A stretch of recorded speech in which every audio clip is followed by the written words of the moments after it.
તો બનાસકાંઠામાં એક દિવસનું 90 લાખ લીટર દૂધ આવે અને આપણે તે 6 લાખ લીટર દૂધ આવે.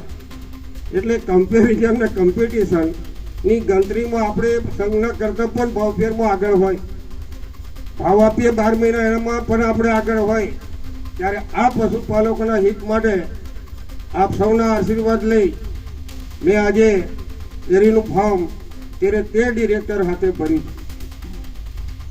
મને તો ચોક્કસ વિશ્વાસ છે કે 12 મહિનામાં કોઈક માવઠું આવે, એવું કોઈ જગ્યાએ માવઠું આવે પણ પશુપાલકોને નુકસાન નહીં થાય. એટલે કાયમ પશુપાલકોના હિતમાં જે કરવાનું હોય મેં કર્યું હોય. ત્યારે આપ સૌ ને મારો ભરોસો કે હું હારી ગયા પછી પણ તાલુકો છોડીને જતો નહીં.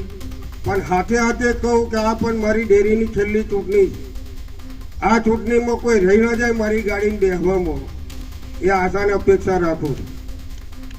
આ છેલ્લી ચૂંટણી છે મારી ડેરીની. વિધાનસભા નહીં લડવાનું એવું જાહેરમાં કહેતો આવ્યો છું ને આજે કહું છું.